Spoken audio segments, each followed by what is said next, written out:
تقوی کیا ہے؟ خل الذنوب صغیرہا و کبیرہا ذاک التقی، سارے گناہ چھوڑ دے، چھوٹا ہے تب بھی، بڑا ہے معمولی گناہ ہے۔ ماشاء اللہ تبارک الرحمن، شیخ الاسلام یہی رہ گئے دنیا۔ اور پھر وہ شاعر کہتا ہے کتنی خوبصورت، لا تحقرن صغیرۃ ان الجبال من الحصى، چھوٹے گناہوں کو بالکل حقیر نہ سمجھ، یہ پہاڑ جو تجھے نظر آ رہا ہے یہ چھوٹی چھوٹی کنکریوں سے مل کر بنا ہے یا آسمان سے پتھر آئے اس کے؟ یہ پہاڑ کس سے بنا ہے؟ کنکریوں کا مجموعہ نام پہاڑ ہو گیا۔ تو میرے اور آپ کے گناہوں کا مجموعہ بیڑا غرق ہو گیا۔ تقویٰ نہیں ہوگا پھر کچھ اور ہوگا۔ علامہ راغب اصفہانی نے تقویٰ کا معنی یہ بیان کیا، حفظ النفس عما یؤثم، ہر اس بات کو چھوڑنا جو جان کو گناہگار کر دے۔ اگر میں نے آپ نے ہر اس چیز کو نہ چھوڑا جو میری آنکھ کو، میرے کان کو، میرے ناک کو، میرے ہاتھ کو، میرے پیٹ کو، میرے دماغ کو، میرے قدم کو گناہگار کرے، نہ چھوڑا، تو کیا میں آپ متقی بنے؟ فیصلہ فرمائیے، بولیے۔ جب متقی نہ بنے تو کیا ہم نے روزہ کے مقصد کو پورا کیا؟ کرنا چاہتے ایسے اپنے آپ پر ظلم نہ کرے۔ مزید غور فرمائیے، دودھ کا پینا حلال کمائی سے ہو، لسی پینا، چائے پینا، پراٹھا کھانا، قورمہ، حلال کمائی سے، کوئی گناہ کی بات ہے؟ بولیے۔ اب رمضان میں فجر کی اذان کے بعد 6 بجے، 7 بجے، 10 بجے، 12 بجے، ان میں سے کوئی چیز کھانا حلال ہے یا حرام؟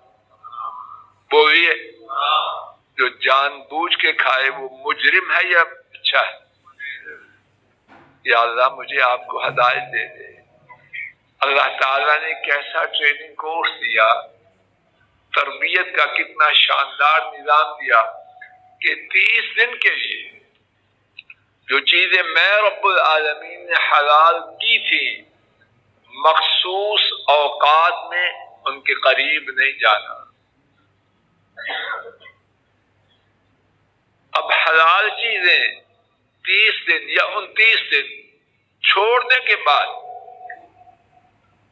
ہم میں سے کوئی ہمیشہ کے لیے حرام چیزوں، حرام کاموں کی طرف جائے تو اس نے اس ٹریننگ کورس سے کچھ فائدہ اٹھایا؟ جواب تو بیگ صاحب نہ کریں ایسا، نہ کریں ایسا، عزم کریں اور اللہ سے فریادیں کریں، یا اللہ بیکار نہ بنے، احمق نہ بنے، نادان نہ بنے۔ آپ نے رمضان کا جو مقصد خود مقرر کیا ہے، اللہ آنے والے رمضان میں وہ مقصد ہمیں زور سے بولو عطا فرمائے۔ چوتھا ہدف، چوتھا نشانہ انشاءاللہ الرحمن جو میں اور آپ نے اس رمضان میں حاصل کرنے کے لیے سر توڑ کوشش کرنی ہے، اور اللہ کے فضل و کرم سے ارادہ ہر بات وہ کروں جس میں میرا اور آپ کا فائدہ ہے، بات وہ ہے جس میں فائدہ ہو۔ چوتھی بات توجہ کرو، اور سب سے پہلے میں کروں، اس رمضان میں اللہ تعالیٰ سے اپنی دعاؤں کو قبول کروانا۔ کوئی ایسا ہے جس کی کوئی فریاد نہ ہو؟ کوئی ہے تو ہاتھ کھڑا کر۔ کوئی ہے جس کوئی دعا نہیں بیٹا تیری، کوئی دعا نہیں کرنی تو نے؟ تو میں کہہ رہا ہوں جس کی کوئی دعا نہیں وہ ہاتھ کھڑا کرے، اور جس کی بہت دعائیں وہ ہاتھ کھڑا کرے۔ میں تو دونوں کروں گا۔ اگر میں آپ زندہ ضمیر رکھتے ہو تو دل کرتا ہے کہ دعا کرنا چھوڑے، اللہ کی قسم اتنی حاجات ضرورتیں خواہشیں ہیں کہ 24 گھنٹے بھی کرتے رہے تو دل سیر ہوتا ہے، مانگتے جاؤ مانگتے جاؤ۔ فقیر ہے اور لالچی بھی ہے، پتہ نہیں آپ ہیں کہ نہیں، میں تو بہت لالچی، اور اللہ سے لالچ نہ کریں تو کس سے کریں؟ دن آ رہے ہیں وہ جو اپنی فریادوں کو پورا کروانے کے، مشکلات کو دور کروانے کے کمر بستہ ہو جائے۔ سنیے نبی کریم صلی اللہ علیہ وسلم کا ارشاد گرامی، حضرات ائمہ احمد، ترمذی، نسائی اور ابن ماجہ 4 محدثین نے اس حدیث کو روایت کیا۔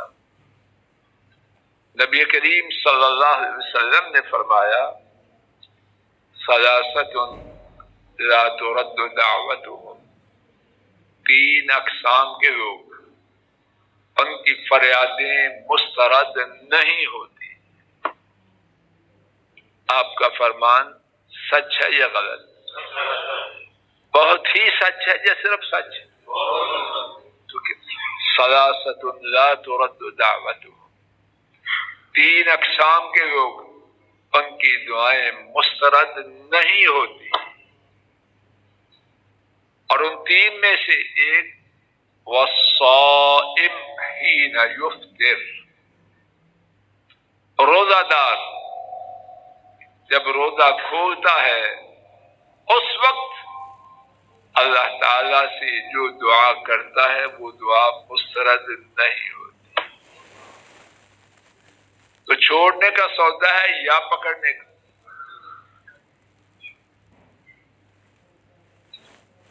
اسی بارے میں ایک اور حدیث شریف سماعت فرما لیجیے۔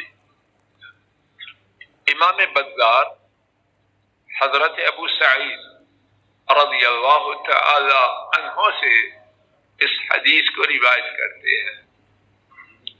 نبی کریم صلی اللہ علیہ وسلم نے فرمایا، ان لکل مسلم فی کل یوم ولیلۃ دعوۃ مستجابہ۔ آپ رمضان کا ذکر فرما رہے تھے تو آپ صلی اللہ علیہ وسلم نے ارشاد فرمایا، یقیناً ہر مسلمان کے لیے دن اور رات میں، ہر دن اور رات میں، اگر 29 دن کا رمضان ہے تو 29 دفعہ، اگر 30 کا ہے تو 30 بار، فرمایا ہر دن اور رات میں ایک دعا ایسی ہے جو قبول کی جائے۔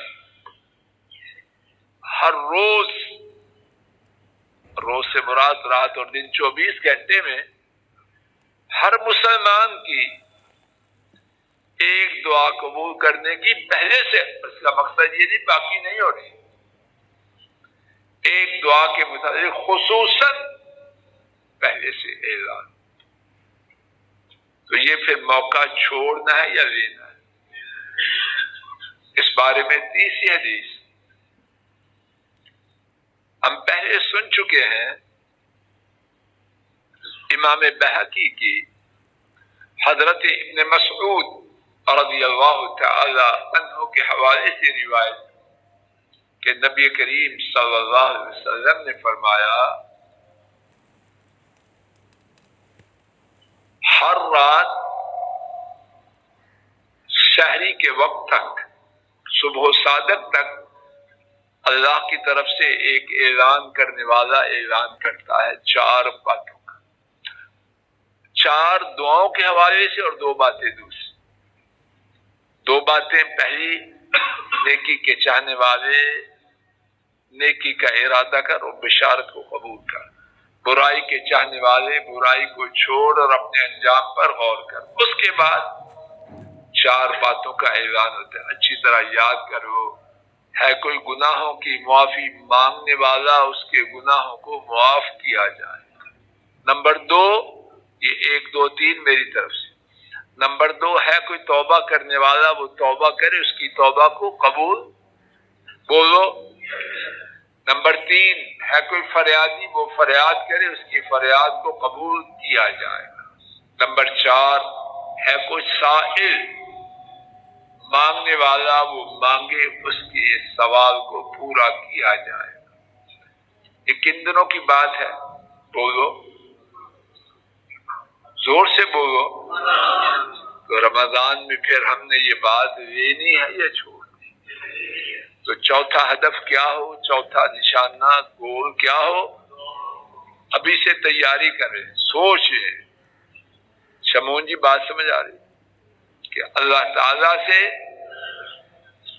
اپنی اولادوں کی خیر، گھر والوں کی خیر، رزق کی فراخی، مکان، دکان، جو جو خیر کی بات ہے، صحت، عافیت، بیٹیوں کے رشتے، بیٹوں کے اچھے رشتے، ماں باپ کی خیر، سوچ سوچ کے تیاری کر۔ پانچواں اور آخری ہدف میری گفتگو کا، اور اسی پہ انشاءاللہ بات کو ختم کروں گا۔ رمضان شریف کے حقیقی تحفوں میں سے ایک تحفہ، اور اللہ کرے کہ فضل الہی اور آپ سب اور میرے آپ کے اہل و عیال اور نسلوں سے پانے والے بن جائیں۔ ایک حقیقی تحفہ یہ ہے کہ رمضان میں بہت سے لوگوں کو دوزخ کی آگ سے آزادی کا پروانہ ملتا ہے، اور اصل کامیابی دنیا میں کیا ہے؟ فمن زحزح عن النار وادخل الجنہ فقد فاز۔ جو دوزخ کی آگ سے بچایا گیا، جنت میں داخل ہو گیا، تو وہ کیا ہے؟ یقیناً وہ کامیاب۔ تو رمضان میں ہر روز لوگوں کی ایک بڑی تعداد کو جہنم کی آگ سے آزادی کا پروانہ ملتا۔ آئیے اس بارے میں کچھ بات سن لیجیے۔ امام احمد حضرت ابو امامہ رضی اللہ تعالی عنہ کے حوالے سے اس حدیث کو روایت کرتے ہیں، نبی کریم صلی اللہ علیہ وسلم نے فرمایا، للہ عند کل فطر اتقاء، اللہ کے لیے ہر افطاری کے وقت جہنم کی آگ سے آزاد ہونے والے ہیں۔ ہر افطاری کے وقت، رمضان کی ہر افطاری کے وقت دوزخ کی آگ سے اللہ کی طرف سے آزادی پانے والے ہوتے ہیں۔ اب مجھے آپ کو یہ اپنا نشانہ بنانا چاہیے کہ نہیں؟ اس کی مزید تفصیل امام بہقی رحمہ اللہ کی حضرت ابن مسعود رضی اللہ تعالی عنہ کی طویل حدیث میں ہے۔ اس حدیث کا اس بارے میں جو حصہ ہے وہ سماعت فرمائیے۔ وَلِلَّهِ عَزَّ وَجَلَّ عِنْدَ كُلِّ فِطْرٍ مِنْ شَهْرِ رَمَضَانَ كُلَّ لَيْلَةٍ عُتَقَاءُ مِنَ النَّارِ 60,000۔ اللہ تعالیٰ کی جانب سے رمضان کے مہینہ میں ہر رات افطاری کے وقت 60,000 لوگوں کو جہنم کی آگ سے آزاد کیا جاتا ہے۔ اللہ سارا دن، ساری راتوں میں کیا کچھ کرتے ہیں وہ اللہ ہی جانتے ہیں۔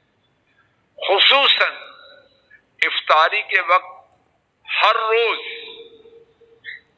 60,000 لوگوں کو جہنم کی آگ سے آزادی کا پروانہ ملتا ہے۔ اور اس کے بعد کیا فرمایا؟ فَإِذَا كَانَ يَوْمُ الْفِطْرِ أَعْتَقَ اللَّهُ مِثْلَ مَا أَعْتَقَ فِي جَمِيعِ الشَّهْرِ 30 مرة 60,000 أو كما قال صلوات ربی وسلام علیہ۔ فرمایا جب عید کا دن ہوتا ہے تو جتنے لوگوں کو 30 دنوں میں 60,000 کر کر کے جہنم کی آگ سے آزاد کیا گیا. اتنے ہی لوگوں کو، ساری تعداد جو 1 مہینے کی تھی، اتنی تعداد کے لوگوں کو عید الفطر کے دن جہنم کی آگ سے آزادی ملتی ہے. اور 60,000 کو 30 سے ضرب دیں تو 18 لاکھ بنتے ہیں. تو میں آپ اللہ تعالی سے یہ ہدف مانگے کہ ہم عید الفطر تک جانے سے پہلے چاہتے ہیں کہ پہلے افطاری ہی میں ہمارا نام کن میں شامل ہو جائے، پہلی افطاری. اور یہاں یہ نوٹ کریں، اور میری بہنیں بیٹیاں خاص توجہ کریں، پکوڑوں ہی میں یہ وقت نہ گزرتی. سموسے اور افطار پارٹیاں جو شیطان پارٹیاں بن چکی ہیں، ان میں عام طور پر کوئی دین کی بات ہوتی ہے. اللہ ہدایت دے. ایسی پارٹیوں میں نہ جانا چاہیے، نہ کسی کو بلانا چاہیے، اور نہ کسی کو ترغیب دینی چاہیے، سفارش بھی نہیں کرنی چاہیے. کوئی ہے کام کرنے کا، اتنا قیمتی وقت ہے. چوہدری صاحب جی سمجھ نہیں آ رہی، نہ سفارش کا. اور ساتھ کیا کہتے ہیں جی، دعوت قبول کرنی سنت ہے، اللہ تجھے ہدایت دے. سنت ہے کہ جا کے وقت برباد کرو، دعاؤں کا وقت ہے، جہنم سے آزادی حاصل کرنے کا وقت ہے. تو بیڑا غرق کر آ کے، اور ساتھ سنت کا نام لیا جاتا ہے. یہ دین کا مذاق ہے، بدتمیزی ہے. نہ یہ بدتمیزی کرنے کا کسی کو موقع دینا چاہیے، اور نہ سفارش کرنی چاہیے. تو 5واں ہدف کیا ہو، سارے بولیے. تو بات کا خلاصہ یہ ہے، وہ مہینہ آ رہا ہے جس ایسا مہینہ اللہ نے بنایا ہے. آئیے میں آپ اللہ کے اس گھر میں اللہ سے یہ عزم کریں کہ رب کریم کی توفیق سے ہم نے کیا کرنا ہے، اس آنے والے رمضان میں اللہ ہمیں اس تک پہنچائے اور اس کی برکات نصیب کرے کہ اس آنے والے رمضان میں ہم نے 5 باتیں حاصل کرنے کے لیے ایڑی چوٹی کا زور لگانا ہے. اور ہمیں زور لگانے کی بھی نہ عقل ہے نہ ہمت ہے، اللہ کی توفیق سے. اور وہ 5 باتیں کیا ہیں، میرے ساتھ یاد کر لیجیے، انگلیوں پہ شمار کیجیے. نمبر 1، اللہ تعالی سے جملہ آپ مکمل کریں شفقت صاحب، گناہوں کی معافی ہے. نمبر 2، نیکیوں کے خزانے لینے. نمبر 3، متقی بننا ہے. اور متقی بننا یہ ہے کہ اللہ تعالیٰ کے فضل و کرم سے ہر گناہ کو، چھوٹا ہو بڑا ہو، اس کو چھوڑنا ہے. اور نمبر 4، اللہ تعالیٰ سے اپنی رکی ہوئی دعائیں، اللہ تعالیٰ سے اپنی رکی ہوئی دعائیں وہ پوری کروانی ہے. اور نمبر 5، اللہ تعالیٰ سے اپنی گردنوں کو دوزخ کی آگ سے آزاد کروانا ہے. مولا کریم اپنے فضل و کرم سے یہ پانچوں کے پانچوں مقاصد اپنی توفیق سے ہمیں عطا فرمانا. ان کے لیے سچا جذبہ اور مخلصانہ جد و جہد اور محنت ہمارے اہل و عیال کے، نسلوں کے، بہن بھائیوں کے اور پوری امت کے نصیب میں فرمانا. اے اللہ، رمضان کا ہر دن ہماری زندگیوں میں انقلاب خیر کا دن ہو. اے اللہ، جیسے ہیں ویسے کے ویسے رمضان گزر جائے تو نبی پاک صلی اللہ علیہ وسلم کی بد دعائیں پانے والے نہ بنے. اے اللہ، رمضان کے گزرتے گزرتے ہماری طبیعتوں میں خیر کا انقلاب آ چکا ہو، آپ کی رحمتیں ہمارے شامل حال ہو چکی ہوں، گناہوں سے ہماری جان چھوٹ چکی ہو، متقیوں میں شامل ہو چکے ہوں، ہمارا نیکیوں کا جو بیلنس ہے بہت بڑھ جائے، جہنم کی آگ سے آزادی مل جائے. اے اللہ، ہماری فریادوں کو قبول فرما، پریشانیوں کو رفع فرما، بیماریوں کو دور فرما. گھروں میں اطمینان و سکون نازل فرما، بے چینی، فساد، فتنہ اس کا نام و نشان مٹا۔ اے اللہ ہماری بیٹیوں کی حفاظت فرما، اے اللہ ہماری بیٹیوں کے ایمانوں کی، جانوں کی، عزتوں کی، عصمتوں کی، بال بال کی حفاظت فرما۔ اے اللہ ان کی اولادوں پر، ان کے گھر والوں پر نظر کرم فرما۔ اے اللہ ان کی نیک مرادوں کو پورا فرما، پریشانیوں کو دور فرما۔ اے اللہ ہم کمزور، ہماری بیٹیاں کمزور، اے اللہ ان پہ نظر کرم فرما۔ اے اللہ ہمارے گھر والوں پہ رحم فرما، ان کی بیماریوں، پریشانیوں، غم و دکھوں کو دور فرما، نیک مرادوں کو پورا فرما۔ اے اللہ ہمارے بیٹوں کو ہماری آنکھوں کی ٹھنڈک بنا، اے اللہ ہمارے بیٹوں کو ہماری آنکھوں کی ٹھنڈک بنا۔ اے اللہ ایسا بنا زندگی میں دیکھیں آنکھیں ٹھنڈی ہو جائیں، اور اے اللہ ایسے ہی بیٹیاں بنا، اور جب مر جائیں تو ہماری بیٹیاں بیٹے ہمارے یہ صدقہ جاریہ بنے۔ اے اللہ ہمارے بیٹوں کو دین و دنیا میں بلند و بالا فرما، سرفراز و سر بلند فرما۔ اے اللہ دین میں وہ آگے ہو، ہم پیچھے ہوں۔ اے اللہ ایسا نہ ہو کہ ہم دین میں آگے جائیں اور پیچھے گردنیں موڑ موڑ کے دیکھتے رہیں۔ اے اللہ ہم آپ سے ایسے بیٹوں کا، ایسی اولادوں کا سوال کرتے ہیں، وہ دین میں آگے ہو، ہم پیچھے ہوں۔ اے اللہ انہیں آگے دیکھیں، ہمارے دل باغ باغ ہو جائیں، آنکھیں ٹھنڈی ہو جائیں۔ اے اللہ ان کے گھر والوں پہ رحم فرما، ان کی بیوی بچوں پر رحم فرما۔ اے اللہ ان کے کنبوں پر رحم فرما۔ اے اللہ ہمارے بہن بھائیوں پہ رحم فرما، اے اللہ ہمارے بہن بھائیوں پر رحم فرما۔ اے اللہ جن باتوں کا سوال اپنے لیے کرتے ہیں، انہی باتوں کا سوال اپنے بہن بھائیوں کے لیے کرتے ہیں۔ اے اللہ ہمارے والدین پہ نظر کرم فرما۔ اے اللہ جو حالت اسلام میں فوت ہو چکے ان کے گناہوں کو معاف فرما، اور ہم ناکاروں، نالائقوں کو ان کے لیے صدقہ جاریہ بنا۔ اے اللہ ان کی زندگیوں میں جو ان کے حقوق کی ادائیگی میں کوتاہیاں ہوئی اور یقیناً ہوئی، بہت ہوئی، اے اللہ اپنی طرف سے اسے پورا فرما کے ہمیں معاف فرما۔ اے اللہ ہمیں اپنے والدین، آباء و اجداد کے لیے صدقہ جاریہ بنا، اور اے اللہ ہماری اولادوں کو ہمارے لیے صدقہ جاریہ بنانا۔ اے اللہ امت کے بیماروں کو شفا عطا فرما، اے اللہ امت کے بیماروں کو شفا عطا فرما۔ اے اللہ ہماری مساجد کے جو بزرگ، جوان، بچے اور ہمارے گھروں میں جو بیمار ہیں تمام کو شفا عطا فرما۔ اے اللہ تمام کو شفا عطا فرما، پریشانوں کی پریشانیوں کو دور فرما، محتاجوں کی حاجتوں کو پورا فرما۔ اے اللہ بچیوں والے رشتوں کے لیے بہت پریشان ہیں، انہیں بابرکت رشتے عطا فرما۔ اے اللہ بہت بچیوں والے بہت ستائے ہوئے ہیں، ان کی بھرپور مدد فرما۔ اے اللہ بگڑی ہوئی اولادوں والے بہت زیادہ پریشان ہیں، اے اللہ ان کی اولادوں کی اصلاح فرما۔ اے اللہ ہمارے ملک پاک کی، سعودی عرب کی، پوری کائنات کے مسلمانوں کی بھرپور مدد فرما، اسلام کو بلند و بالا فرما، اسلام کے ہمدردوں پر رحم فرما، مسلمانوں پر ظلم و ستم کرنے والوں کو نیست و نابود کر، ان کا نام و نشان مٹا۔ اے اللہ اپنے فضل و کرم سے اہل اسلام کی جہاں کہیں ہے بھرپور مدد فرما۔ اے اللہ اس مسجد کو آباد فرما، آباد فرما، آباد فرما۔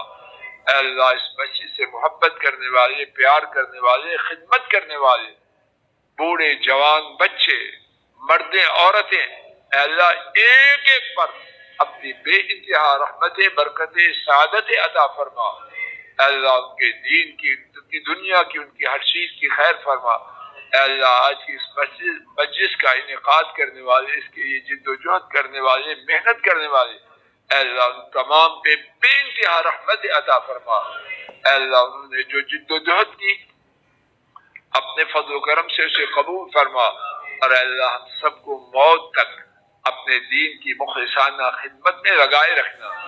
اے اللہ اسی خدمت میں لگے رہیں، آپ کی ملاقات کے لیے روانہ ہوں۔ اے اللہ ہماری دنیا سدھار، ہماری آخرت سدھار۔ اے اللہ بری موت سے بچا، اے اللہ بری موت سے بچا۔ اے اللہ ہسپتالوں سے، عدالتوں سے، جیلوں سے، تھانوں سے، ہر ذلت اور رسوائی کی جگہ سے، ہر پریشانی کی جگہ سے اپنی رحمت سے محفوظ فرمانا۔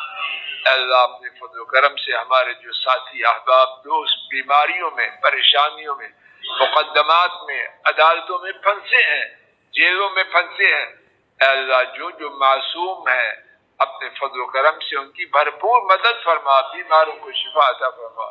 اے اللہ ہماری فریادوں کو قبول فرما، اے اللہ ہماری فریادوں کو قبول فرما۔ وصلی اللہ تعالی علی خیر خلقہ وعلی آلہ واصحابہ واہل بیتہ واتباعہ الی یوم الدین۔